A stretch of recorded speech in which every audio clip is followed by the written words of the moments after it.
தீபன் இப்போ எல்லா உண்மையுமே சொல்கிறாரு. அதாவது எதுக்காக இப்போ நம்ம மல்லியை பார்த்தாலே எதுக்காக எரிஞ்சு விழுறாங்க, மல்லி கூட யாராச்சும் வந்தாலும் அவங்க மேலேயும் எதுக்காக எரிஞ்சு எரிஞ்சு விழுறாங்க அப்படிங்கிறதுலேருந்து எல்லா உண்மைகளுமே இப்போ தெரிய வந்துடுச்சு. அதாவது தீபன் நடந்த விஷயங்கள் எல்லாத்தையுமே சொல்கிறாங்க. அதாவது தீபிகாவோட தம்பி உனக்கு முன்னாடியே தெரியும் அப்படிங்கிற மாதிரி சொல்லி அவங்க தம்பி லவ் பண்ண விஷயத்துலேருந்து எல்லாத்தையுமே டீட்டெயிலாக சொல்கிறாங்க. ஆனால் இங்கே தான் இப்போது நம்ம மல்லி, விஜய் இவங்க எல்லாருக்குமே மிகப்பெரிய ஒரு ஆபத்தாகவே இருந்துகிட்ருக்கு. ஏன்னா எதுக்காக இப்போது இந்த தீபிகா மேடம் இவ்வளோ கோபமாக இருக்காங்க அப்படின்ற ஒரு விஷயம் இப்போ தெரிஞ்சு போச்சு. அதே மாதிரி இப்போது நம்ம மல்லி அவங்க தம்பி செத்ததுக்கு எந்த ஒரு வகையிலையுமே காரணம் கிடையாது. அதாவது லவ் பண்ணது உண்மைதான். பட் இருந்தாலும் அவங்க தம்பி செத்ததுக்கான காரணமே வேறு அப்படிங்கிற ஒரு விஷயத்தை இப்போ நிரூபிக்க போகிறாங்க.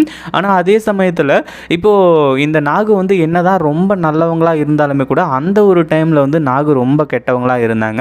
அந்த ஒரு டைம்லேயும் நாகு நம்ம மல்லியை கண்டிக்கணும்னு நினச்சிருக்காங்க. அதுவும் இல்லாமல் மல்லி அந்த தீபிகாவோட தம்பிக்கு சாப்பாடு எடுத்துகிட்டு போகணும் அப்படிங்கிற மாதிரி நினைக்கும்போது அப்போவே அதை தடுத்து நிறுத்தணும் அப்படிங்கிற மாதிரி நினச்சிருக்காங்க.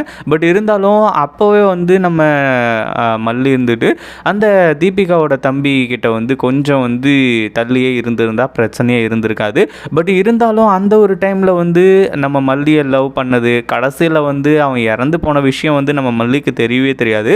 இப்போ தான் எல்லா விஷயங்களும் தெரிய வரும். அதே மாதிரி உண்மையிலேயே அந்த தீபிகாவோட தம்பி எந்த காரணத்துக்காக இறந்து போனாங்க அப்படிங்கிற ஒரு விஷயத்த நம்ம மல்லி டீட்டெயிலாக சொல்ல போகிறாங்க.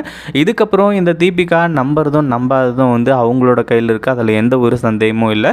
ஆனால் அதே சமயத்தில் இப்போ என்ன ஆச்சு அப்படின்னு பார்த்தீங்கன்னா, ஒரு பக்கம் நம்ம தீபன்கிட்ட சொல்கிறாங்க. அதாவது இந்த மாதிரி அவன் என்னால் சாகலை அப்படிங்கிற மாதிரி சொல்லி, அதே மாதிரி நான் முன்னாடியே சொல்லிட்டேன். அதாவது அவன் என்கிட்ட ப்ரப்போஸ் பண்ணால் அப்போவே நான் எல்லா விஷயத்தையும் சொல்லிட்டேன் அப்படி இப்படிங்கிற மாதிரி சொல்லி நிறைய விஷயங்களை நம்ம மல்லியை சொல்கிறாங்க. பட் இருந்தாலும் உங்கள் மேலே எனக்கு நம்பிக்கை இருக்குது மல்லி. ஏன்னா எப்போவுமே தீபிகா தான் ரொம்ப தப்பாக அண்டர்ஸ்டாண்ட் பண்ணிக்குவா. அந்த ஒரு விஷயம் எனக்கு நல்லாவே தெரியும். உங்களோட விஷயத்துலையும் இதுதான் நடந்திருக்கும் அப்படிங்கிறது முன்னாடி என்னால் புரிஞ்சுக்க முடிஞ்சுது. ஆனால் இப்போது தீபிகா ரொம்ப கோவத்தில் இருக்கா. அதுவும் இந்த ஒரு காரணத்தினாலாம் உன்னை தூக்கி ஜெயிலில் வைக்கணும் அப்படிங்கிற மாதிரி நினைக்கிறது. அதே மாதிரி நீ நிரபராதியாக இருக்கும் பட்சத்தில் உன்னை தூக்கி வைக்கணும் அப்படிங்கிற மாதிரி அவன் நினைக்கல. நீ தான் இந்த கொலையை பண்ணியிருப்பேன், அதாவது அவளோட தம்பியை கொலை பண்ணிட்ட அப்படின்னு சொல்லி அந்த ஒரு கோவத்தையும் இந்த கொலையையும் நீ தான் பண்ண அப்படிங்கிறத அவள் ஸ்ட்ராங்காக நம்புகிறா. அந்த ஒரு காரணத்தினால்தான் உன்னை தூக்கி ஜெயிலில் வைக்கணும்னு நினைக்கிறது அப்படிங்கிற மாதிரி சொல்லி டீட்டெயில் எல்லாத்தையுமே சொல்கிறாங்க. இதை கேட்டதுக்கப்புறமா நம்ம மல்லி இதுக்கு மேலே நான் சும்மா எடுக்க போகிறது கிடையாது. அதே மாதிரி தீபன் சார், நான் தீபிகா மேடத்துக்கிட்ட எல்லா உண்மையுமே சொல்கிறேன். அதுவும் இல்லாமல் அவங்க தம்பி இறந்து போனதுக்கும் எனக்கும் எந்த ஒரு சம்மந்தமும் கிடையாது அப்படிங்கிறத எல்லாத்தையுமே நான் டீட்டெயிலாக போய் சொல்கிறேன் அப்படிங்கிற மாதிரி சொல்லி இப்போது நேராக தீபிகா போலீஸோட வீட்டுக்கு வெளியே போய் நின்றுக்கிட்டு அங்கே இதை பற்றி பேச ஆரம்பிச்சுறாங்க. தீபிகா போலீஸ் ஏற்கனவே நம்ம மல்லியை பார்த்தா எரிஞ்சு விழுந்துட்டுருப்பாங்க. அதே மாதிரி எப்படா மல்லிக்கு எதிரான ஆதாரம் கிடைக்கும், மல்லியை தூக்கி ஜெயில் போடலாம் அப்படிங்கிற மாதிரி சொல்லி எவ்வளோ காத்துக்கிட்டு இருப்பாங்க அப்படிங்கிறதெல்லாம் நமக்கு நல்லாவே தெரிஞ்ச விஷயம். அப்படி இருக்கும்போது இப்போது தீபிகா போலீஸ் இன்னும் கோவம் ஆரம்பிச்சுறாங்க. அதே மாதிரி நம்ம மல்லி இந்த மாதிரி நீங்கள் எதுக்காக என் மேலே கோவமாக இருக்கீங்க அப்படின்றது எனக்கு இப்போ தான் தெரிய வந்துச்சு.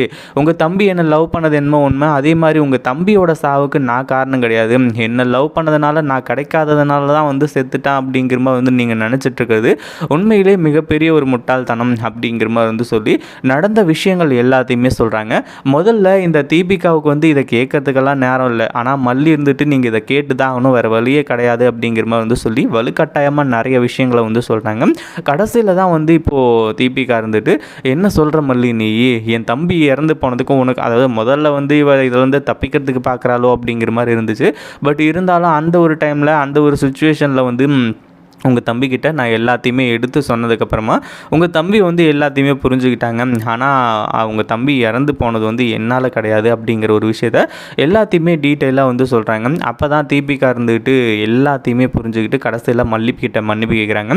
இந்த மாதிரி என்னை மன்னிச்சிரு மல்லி, அதாவது என் தம்பியோட சாவுக்கு நீ தான் காரணம் அப்படிங்கிற மாதிரி நான் நினச்சேன். எனக்கு என்ன பண்ணுறதுன்னே தெரியல. அதுவும் இல்லாமல் என் தம்பி உன்னை லவ் பண்ணதுனால தான் இறந்துட்டான் அப்படிங்கிற மாதிரி சொல்லி நான் இத்தனை நாளாக கோவமாக இருந்தேன். இருந்தேன் அப்படிங்கிற மாதிரி வந்து சொல்லி மன்னிப்பு கேட்குறாங்க. ஆனால் அதே சமயத்தில் இத்தனை நாள் வந்து தன்னோட தம்பி சாவுக்கு என்ன காரணம் அப்படிங்கிற விஷயம் தெரியாமல் இருந்துகிட்டு இருந்துச்சு. ஆனால் இப்போது மல்லி மூலிமா வந்து இந்த தீபிகாவுக்கு இவ்வளோ பெரிய விஷயம் தெரிய வரும் அப்படின்னு கொஞ்சம் கூட எதிர்பார்க்கவே இல்லை. அதே மாதிரி இப்போது நம்ம தீபிகா இருந்துக்கிட்டு மல்லியோட இந்த கேஸை வந்து சீரியஸாக நான் எடுத்து செய்கிறேன், அதாவது மல்லி தான் குற்றவாளின்னு சொல்லிட்டு வந்து சொல்லி இதுக்கு முன்னாடி மல்லிக்கு சம்மந்தப்பட்ட எவிடன்ஸ் கிடைக்குமா அப்படின்ற மாதிரி தேடிட்டு இருந்தாங்க. உண்மையிலே இந்த கொலையில் நீ சம்மந்தப்படல அப்படின்னா கண்டிப்பாக நீ இதில் தண்டிக்கப்பட மாட்டேன். உண்மையான குற்றவாளி யாரோ கண்டிப்பாக அவங்க தண்டிக்கப்படுவாங்க. என்னதான் நீ வந்து இவ்வளோ எடுத்து சொன்னாலுமே கூட நீ சொல்கிறது எல்லாத்தையுமே என்னால் ஏற்றுக்க முடியாது. ஏன்னா எந்த ஒரு குற்றவாளியும் நான் கொலை பண்ணேன் அப்படிங்கிற மாதிரி வந்து சொல்லி ஒத்துக்க மாட்டாங்க அப்படிங்கிற மாதிரி வந்து சொல்கிறாங்க. மேடம், நாங்கள் இதை தான் வந்து எதிர்பார்த்தோம். அதாவது நீங்கள் எப்பவும் போல் வந்து சின்சியராக அந்த கேஸை எடுத்து நடத்துங்க. அதே மாதிரி நான் இந்த கொலையை பண்ணல அப்படிங்கிறது எந்த அளவுக்கு உண்மை அப்படிங்கிறது இதுக்கப்புறம் உங்களுக்கு நல்லாவே புரிய வரும். அதை நான் சொல்ல வேண்டிய அவசியமே கிடையாது. அதே சமயத்தில் இதுக்கு மேலே வந்து நான் எந்த ஒரு விஷயத்தை பற்றியும் நான் வந்து பேச மாட்டேன். நீங்கள் இந்த கேஸை நல்லபடியாக எடுத்து நடத்துவீங்கன்னு சொல்லிட்டு எனக்கு நம்பிக்கை வந்துருச்சு அப்படிங்கிற மாதிரி வந்து சொல்கிறாங்க. இதை கேட்டதுக்கப்புறமா வந்து அதாவது நம்ம மல்லியும் தீபிகா போலீஸும் வந்து கொஞ்சம் ராசி ஆகிட்டாங்கன்னா போதும், அதுக்கப்புறம் உண்மை என்ன நடந்துச்சு இது எல்லாத்தையுமே தீபிகா மேடம் இருந்துட்டு ஈஸியாக கண்டுபிடிச்சிருவாங்க. அதில் எந்த ஒரு சந்தேகமும் இல்லை.